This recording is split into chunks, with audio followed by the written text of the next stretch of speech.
On today's episode of Uncommon Sense, we'll be recapping what we've learned so far in our deep dive from Rerum Novarum and the key principles to keep in mind as we look to future developments from our new Pope.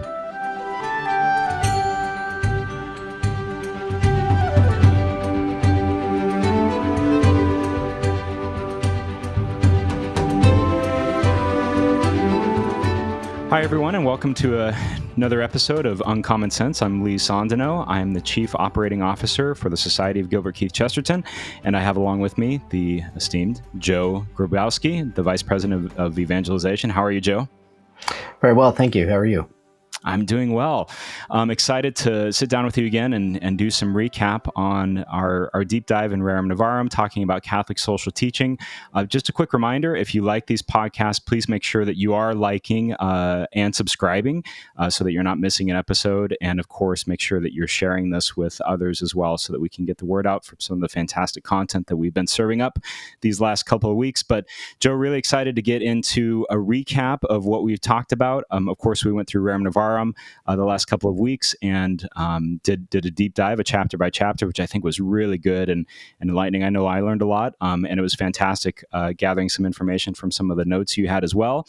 We thought it would be helpful to talk through a quick recap of all of that and maybe hypothesize on some of what we might see with this new Pope, with Pope Leo XIV.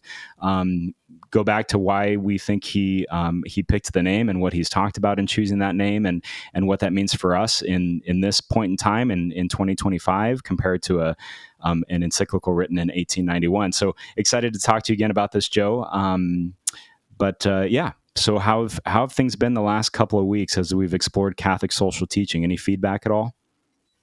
Yeah, well, people seem to have enjoyed the opportunity to kind of visit this very seminal text in what became kind of its own new body of development and applied magisterial teaching.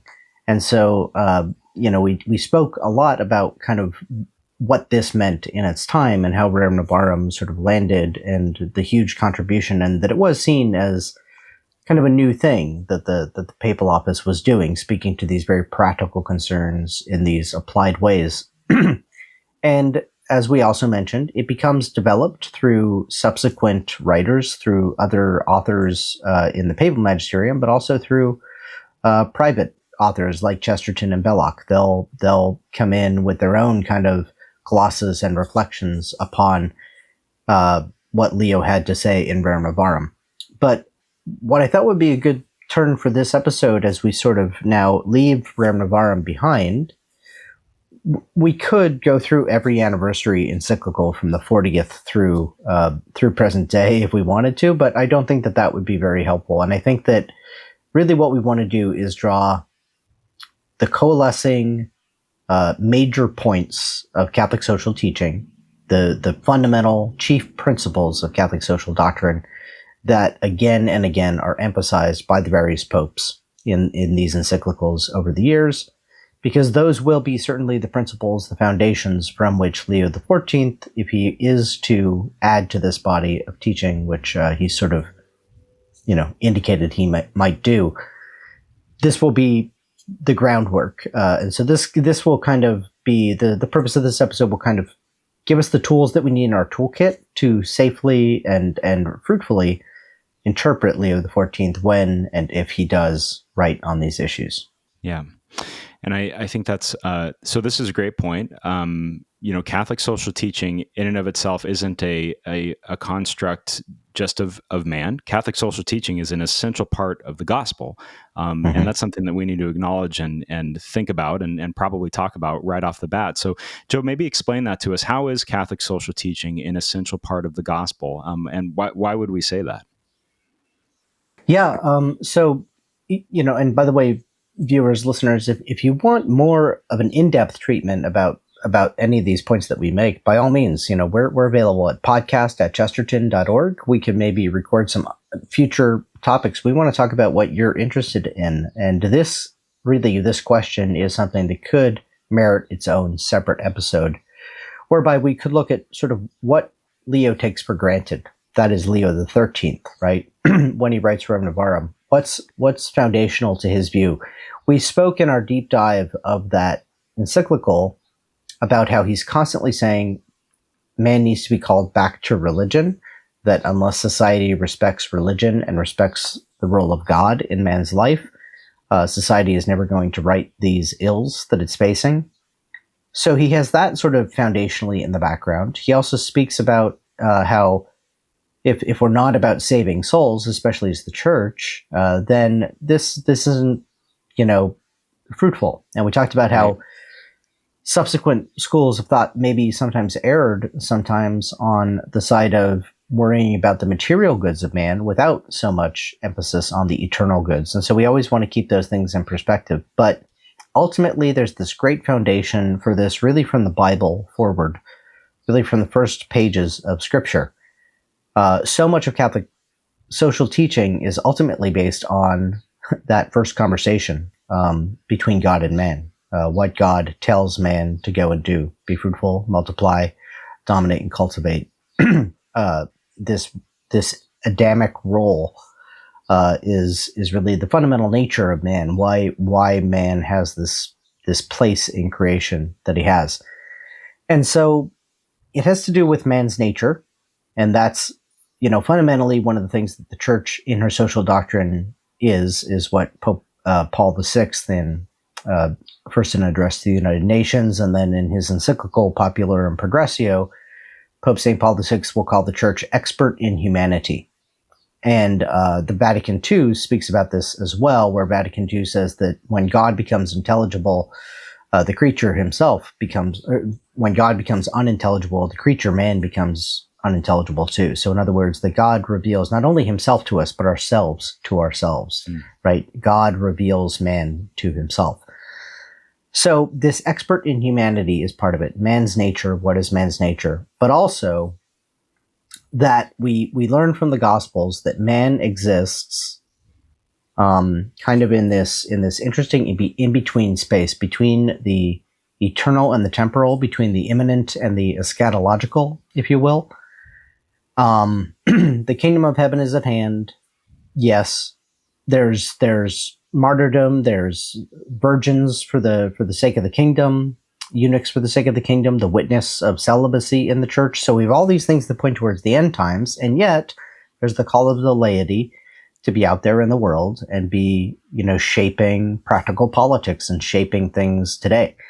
And the church as a whole needs to kind of negotiate both of these poles, as it were, and bring them together and recognize that man's temporal good and man's eternal good should be ever more in harmony to the extent that the Christian in society is living his vocation well.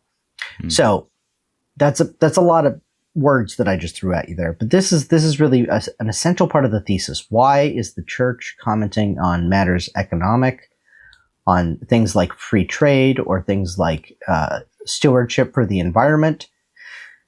This is why. Because it's an essential part of man's calling. We are this steward over earthly goods, but the chief good, which each man has been put in charge of, is his own precious, unrepeatable soul, this eternal nature that now we need to steward well to get to heaven, which is our destiny. And we need to keep both of those roles of mankind in mind as we proceed. Right. And I think for listeners, for more of a deep dive into that, the last couple of episodes that Joe and I had where we were walking through Rerum Novarum paragraph by paragraph, we did talk explicitly about those things and the essential, how Catholic social teaching is an essential part of the gospel and the role that the state takes and that we as humans take as well, and for the sake of our souls. So as a quick recap and overview of some terms and concepts from Rerum Novarum, we're going to look at a very specific chapter in what's called the Compendium of the Social Doctrine of the Church. This is another great site that you can find online on the Vatican website. If you look for Compendium of the Social Doctrine of the Church, we'll try to link to it as well in the podcast notes. But I thought, Joe, we could just talk through the principles of each of these items and have you comment on them really quickly, and then we can talk about what's at stake for the future and how this might be reshaped or maybe interpreted a little bit differently or maybe more clearly for this day and age and for 2025. So one of the first principles is the dignity of the human person. So explain that a little bit. What we're talking about when we say the dignity of the human person. Yeah, so in that chapter 4 of the compendium, and by the way, you can buy a paperback or hardback copy of it and have it on your shelf. I have a copy sitting over there staring at me. I should have brought it over here to do a little commercial, but you can buy the authorized official English translation and have it for yourself. And it's a bit of a thick tome, but in chapter 4, it talks about the principles of the Church's social doctrine and their essential unity. So we do want to distinguish these fundamental principles.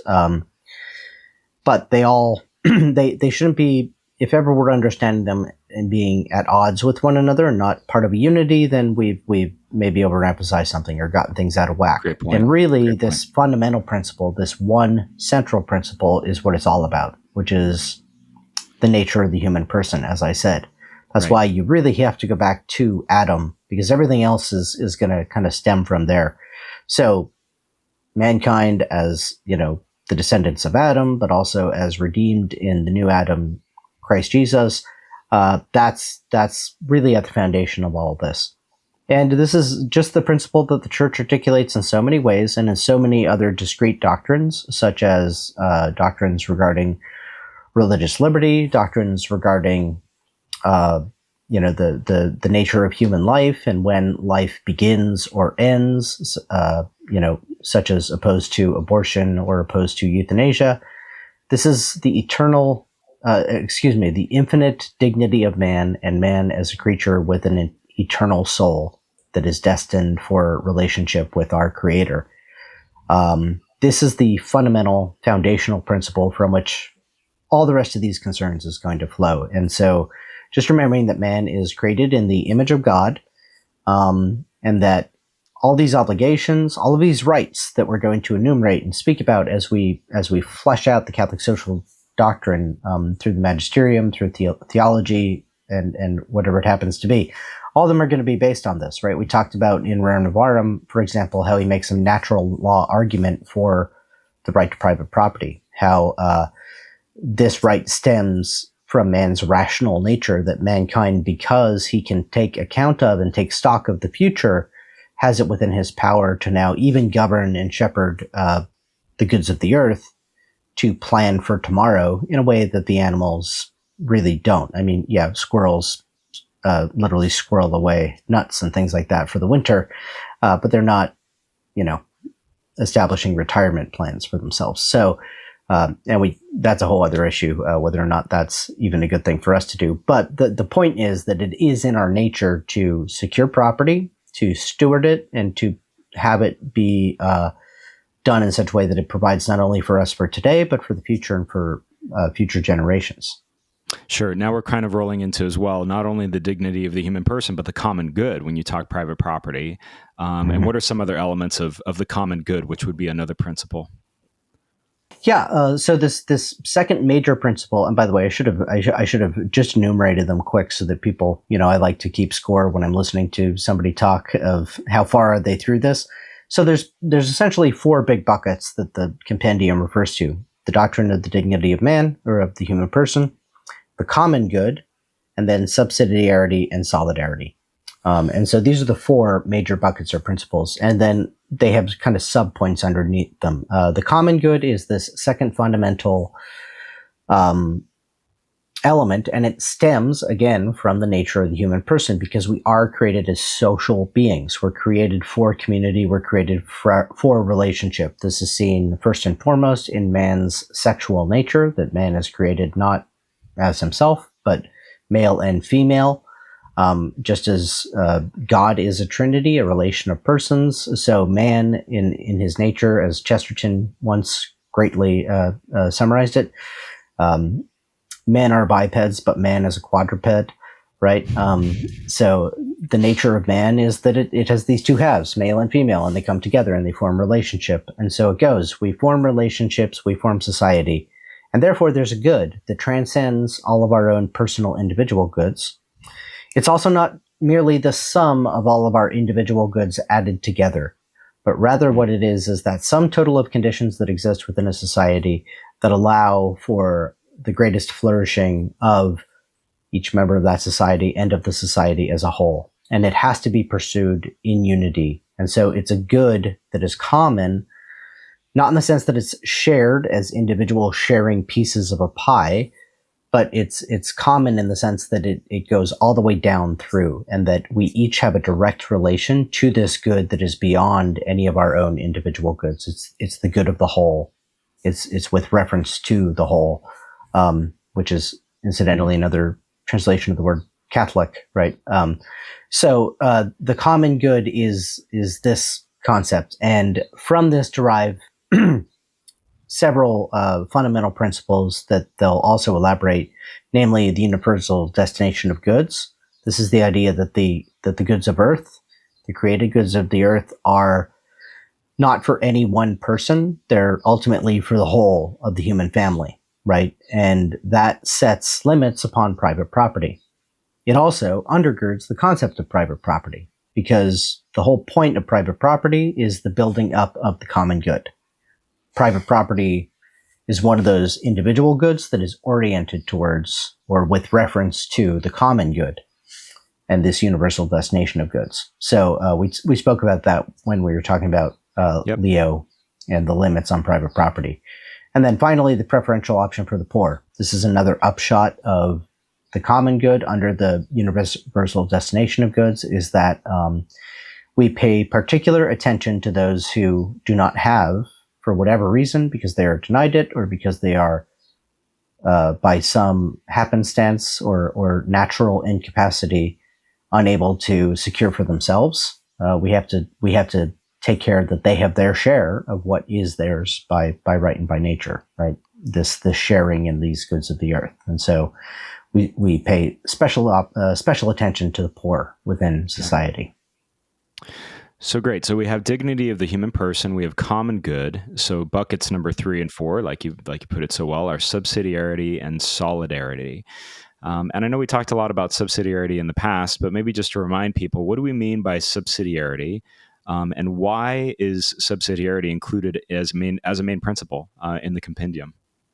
Yeah, it's included as main principle. Again, you have to always step in order through these principles, because then that helps you to see why.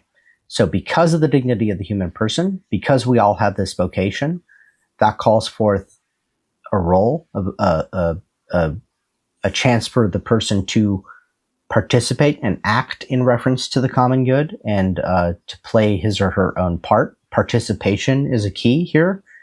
And because participation is a key, it's wrong for that participation to get superseded or taken away or interfered with by some higher authority within society. And subsidiarity, therefore, it's sometimes articulated as that, big government shouldn't interfere, local government is better, or whatever. That's too simplistic a view. If you look at the root of the word subsidiarity, it's help. Subsidium is help, right? Just like we talk about subsidies in economics. What does that have to do with the principle of subsidiarity as it's articulated? Well, that really means is that the fundamental way that structures in society should be oriented towards the lower level and the essential core of society, which is the family, is that they need to be in the role of helping and no other, right? Not interfering, not superseding, but helping. And to the extent that any order of society above the family becomes now a hindrance to the rights and the prerogatives and the obligations of the family, you've violated the principle of subsidiarity. That's what sometimes called the negative side, or the negative valence of subsidiarity. Don't interfere when something can be accomplished at a lower level. Don't have a higher level of organization step in. On the other hand, because the role is to help, that means that if ever something's failing at a lower level, a family can't take care of its own kids, or a community can't take care of its own flooding problem, or whatever it happens to be, then it is the duty of the leader, of the higher authority, to step in and provide the necessary help. So it's just sort of this helper orientation of the way society is structured. That's how I would define subsidiarity. Sure. So then let's step into solidarity. So what are we meaning by that? So solidarity is really if you will, a different word for Christian charity, or the relationship of love that should predominate in Christians' lives. But this takes place on two levels, both on the moral level, that all of us ought to be other-oriented and looking for how we can aid others in the achievement of the common good. Again, solidarity is the concrete form that our orientation towards the common good takes. What is calling us towards the building up of goods that aren't just for our own sake, but for the sake of some greater whole, some community outside ourselves. So that's kind of the moral virtue part of the principle of solidarity.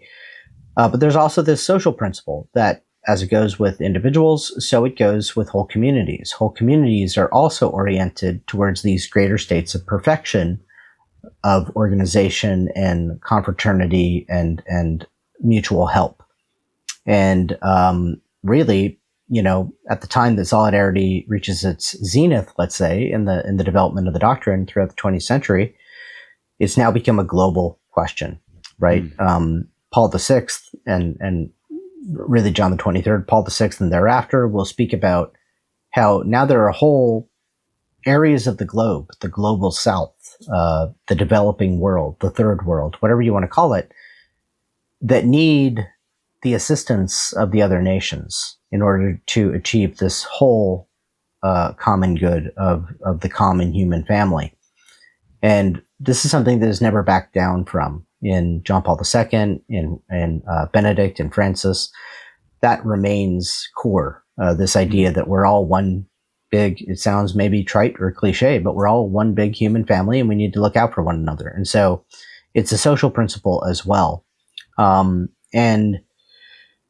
we'll get into this a little bit maybe further on, but in as much as structures of evil and structures of sin, what John Paul II will come to call structures of sin, can predominate in society, they need to be replaced with structures of solidarity. And so, in other words, you can look at the causes for, let's say, war that arise, and sometimes we let ourselves off the hook because we're like, well, it's just sort of this. How do you unravel this knot? Individual people are being bad, but then it mounts and mounts and mounts, and it's just sort of this a very complicated system of sin that you're looking at, and you don't know where the root lies. Well, we don't get off that easily, because in the same way that, yes, society poorly organized, or when you allow greed to run rampant in a society, it will lead to these social consequences. It now becomes a social duty, a duty for society, how it structures itself to avoid those situations attaining. It is society's role. We talked about the role of the state when we were talking about Leo XIII and how it's society's role to make men better. This is what we're talking about. We're talking about the principle of solidarity in that sense, that we need to create situations where all of society is helping the members of society to be better, to be virtuous, and leading them towards virtue, making it easier for men to be holy, basically, is what it comes down to.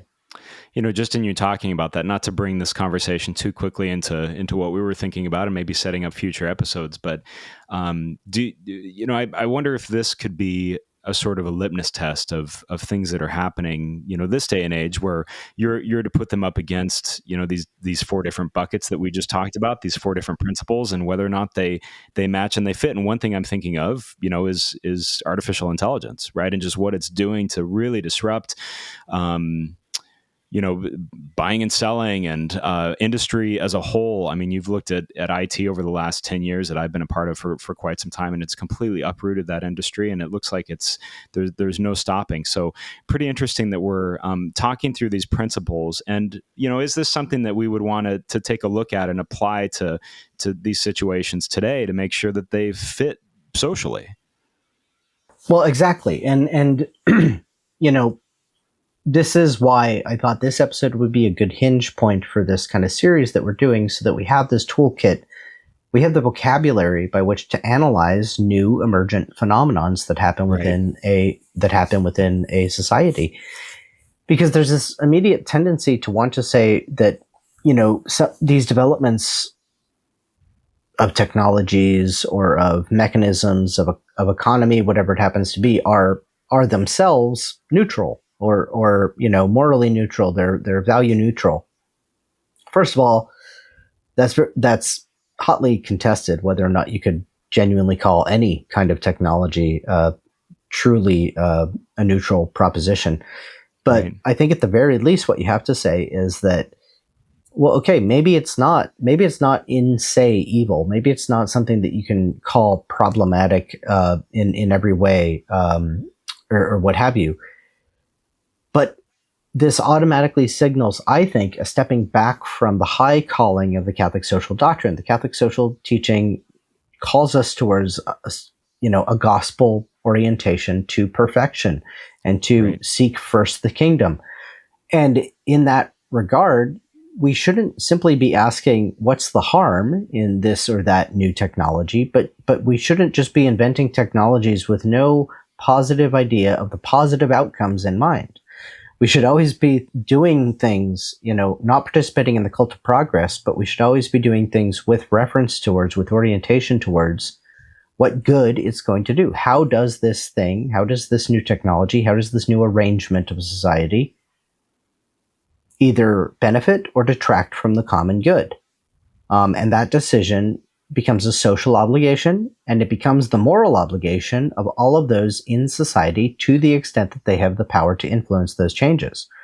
Right. Um, and we hear this all the time. Every election year, we hear it with respect to the voting records of politicians on abortion, let's say. But then you very rarely hear it talked about with regard to some of these other issues that I think are maybe not as cut and dry in terms of the moral issues. So the individual people's participation is not as morally suspect when it comes to new technologies, let's say. But I think that there's a weird disconnect there. There's a weird disconnect in the expectations that we have for our public servants. If all that we want them to vote the right way on abortion about is because we don't want our neighbor committing the crime of abortion, right? Well, that's one thing, but that's not the role of that politician necessarily. The role of that politician is structuring a polis, structuring a community, or helping orient a community towards a common good by the creation of good laws. And I don't think that applies any less in some of these some of these other types of questions, whether it has to do with, technologies, migration, whatever it happens to be. Sure. You need to apply the same standard. Does this serve the common good, or does it just detract from the common good? Yeah, yeah. And one of the reasons why I bring this up, of course, just bringing, a modern spin to this discussion, we've been talking about Pope Leo XIII and Rerum Novarum, but of course, with Pope Leo XIV and explaining why he chose that papal name, he quotes here on May 10th, but mainly because Pope Leo XIII, in his historic encyclical Rerum Novarum, which you and I have been going through, addresses the social question in context of the first great industrial revolution. So you can see kind of a nod to the fact that Pope Leo XIV is seeing this emergent technology as possibly another great industrial revolution that we might be seeing in our time. And it'll be interesting, again, to take these four buckets that we've talked about in this episode today and apply them to situations and in different technologies as they come up, because I think Rerum Novarum can help lead the way. And something else that he said on May 10th as well, when he was talking about Rerum Novarum, Pope Leo XIV says, "In our own day, the Church offers to everyone the treasury of her social teaching in response to another industrial revolution and to the developments in the field of artificial intelligence that pose new challenges for the defense of human dignity, justice, and labor." So I know we were going to talk a little bit about the virtues, I think, that are a part of the compendium as well, but that was a big part of it. Is the compendium lists out, truth, freedom, justice, and then a whole big section on charity, on the way of love.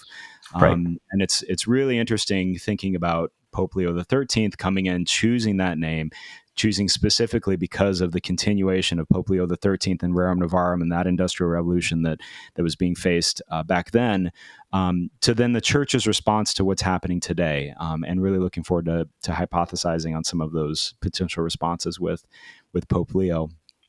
But let's turn really quickly to some of the errors that we were seeing as well, just to remind folks of some of these social errors that were explicitly called out in the document and have been called out by Pope Leo XIII. So we want to talk through those really quickly, Joe, and maybe give us a view on what some of those social errors are. Sure. Well, so this little section of my outline is really having to do with not just the errors that are called out, let's say, in Rerum Novarum explicitly, but they're implicitly entailed therein. And then also sort of the errors that maybe come up after that point. But as Catholic social teaching develops, these are errors that we need to kind of just put a pin in and pay attention to, because they impact these conversations that we want to have.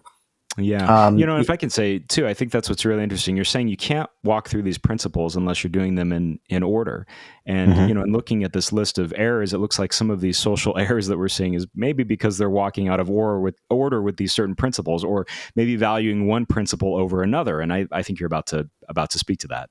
Exactly. And so, to again orient us towards kind of like development in the future, we need to recognize that, again, at least implicit, at least attendant to sort of the vision laid out by Leo XIII, there are these bounds beyond which we ought not to go. And these are going to be the errors that kind of constantly butt up against Catholic social teaching as it develops through the later buildup of the magisterial body. And so the first three I could kind of put all together in a lump, which would be, and the three terms that I would use to describe it would be something like rationalism and or scientism, but errors of reason within society that divorce man's, the need for faith from the need for reason, right? Sure. So can't be explained then. Anything that gets those two apart. Right. And then these two anthropological errors of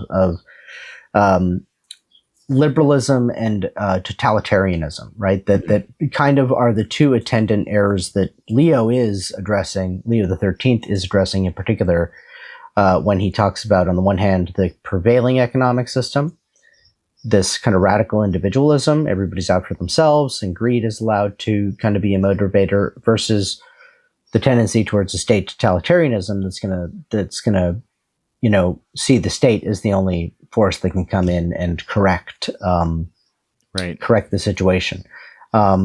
Materialism gets entailed here. I would say that's kind of up under scientism, but you have to just think through.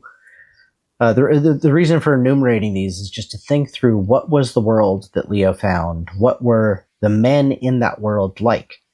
So one overarching principle of Catholic social teaching is that it's ultimately a form of moral theology. And, John Paul II, who coined this term, we've made reference to it above, we'll make reference to it again, structures of sin. He makes clear that situations, societies, are not ever in and of themselves good or bad. They can tend in negative or positive directions, but the reason they are is because of the moral quality of men's actions. So it is the moral actions of the individual that shape. Now, eventually, yes, a bunch of sinners get together and do sinful things, and they create a society for the propagation of sin. Then that society is going to be really beleaguered by the evil one, and it's going to be challenging for people to be even basically virtuous in such a society. However, the point is that you can't dislocate the agency from the human person. Only human persons are capable of moral acts, right? You need that will move under the guidance of an intellect, moving towards something. This is the moral substance of moral action. So it's just really important to remember that while society's tendencies can be bad or good, ultimately these things come down to the human person. So what were the men in Leo XIII's day like? Who was he finding? He was finding people that said, well, Darwin has straightened it all out. We just need science. This can explain everything. We don't need God. Maybe we had an earlier kind of rationalism or deism that said, well, God, yeah, he set things in motion, but he's like a clockmaker, and now he steps back and he doesn't care or intervene in any way. Right. You have the opposite errors of a kind of fideism that says that God is so immanent and so interactive in human affairs that maybe even God can change his mind, or maybe we can't know anything with certainty. We can't observe any scientific laws without reference directly to God.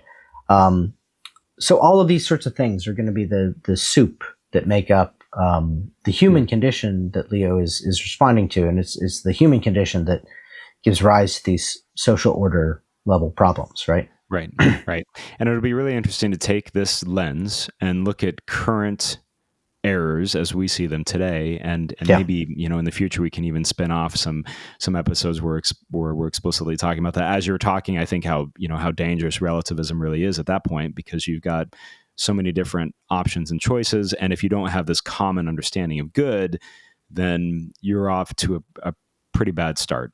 Right. So again, that's something that I think is really interesting to look at through this lens, and hopefully we'll be able to dissect some of those, and maybe even a Chestertonian response to those things. How would Chesterton respond to some of those errors like relativism in our day and age? Yeah, so relativism is really one that Leo, although he never calls it out as moral relativism per se, he talks about the slide away from religion and the slide away from attention to to God in society and these irreligious states. And this is sort of what he means. It's not simply condemning that they've turned away from the gospel per se, but it's also just sort of a logical point that he's sort of driving at, or at least that could be inferred from what he's saying. Just as you just said, you can get so much of the melting pot idea, you can get so sort of cosmopolitan interviews that you don't have a common good to which everybody can refer. You can't have a common good without a common definition of what is good, at least to some extent. You need that. And when you base all of your notions of the good on choice, which is something that I would argue the extreme right and the extreme left share in common, right? Right. If you base all of it upon choice and consent and everything else, you're going to run into problems, because you can't build a common good out of that. You can't build an orientation towards the common good out of that, because it's really all personal in nature. Right.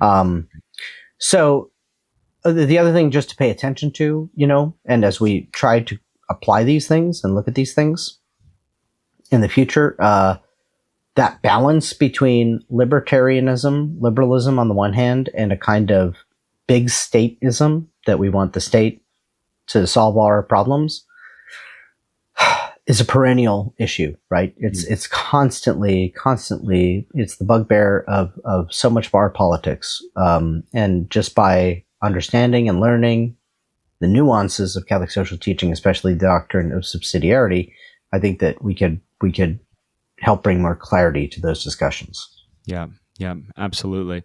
And I think, again, this was a quick recap. We wanted to take a look at what the Compendium of Social Doctrine of the Church says. What are the core principles?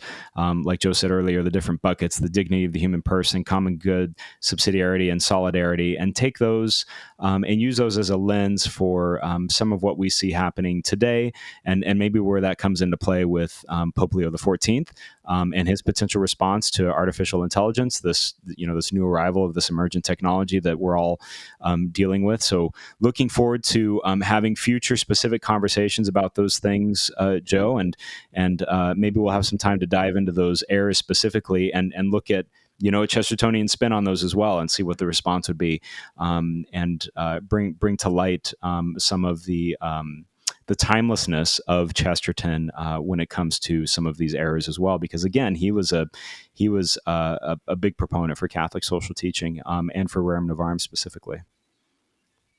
Yes, indeed.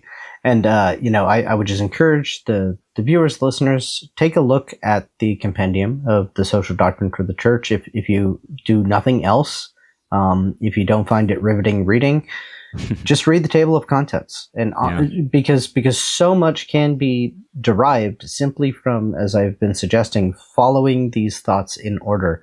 And even just imagining yourself, how is it that a principle like subsidiarity flows from a principle like the dignity of the human person? Because you can start to make these connections or infer these connections much more easily when you see that, yes, it's because of our participatory nature. It's because we're made in the image and likeness of God to be stewards over something and to have power to do that. And, that means that we need the liberty to be able to do that. We need to be able to take stock and fulfill our vocation, as to dominate and to cultivate. We can't do that if some order above us is telling us, well, we could get very topical here, but you can't have chickens in your backyard there, or you can't have this many people in your house for a Bible study because of zoning or the fire marshal or whatever. So all these kinds of things, it really gets very practical, but you could go all those practical directions from these principles. And that's the great fun of this body of doctrine. Yeah, absolutely. And it's been great to walk through this. So again, just a quick recap of what we've been talking about the last couple of weeks. If you haven't had a chance to listen to any of those episodes, please do go back and take a listen. I think they were really fruitful, and we've learned a lot walking through Rerum Novarum specifically. Make sure you're sharing that with friends as well. If they haven't listened to this podcast, it's a really good opportunity to listen to something new as we walk through Catholic social teaching, something that never gets old, Joe. Even Rerum Novarum, that's now 100 plus, I guess 150 years old, something like that. It's still ever new for us as well as we're walking through it. So again, thank you so much for your time. Thanks for coming on board with this conversation again, Joe, and looking forward to some future ones as well, where we'll be talking to some specific issues and maybe tackle those with a Chestertonian view. Absolutely. Thank you, Lee.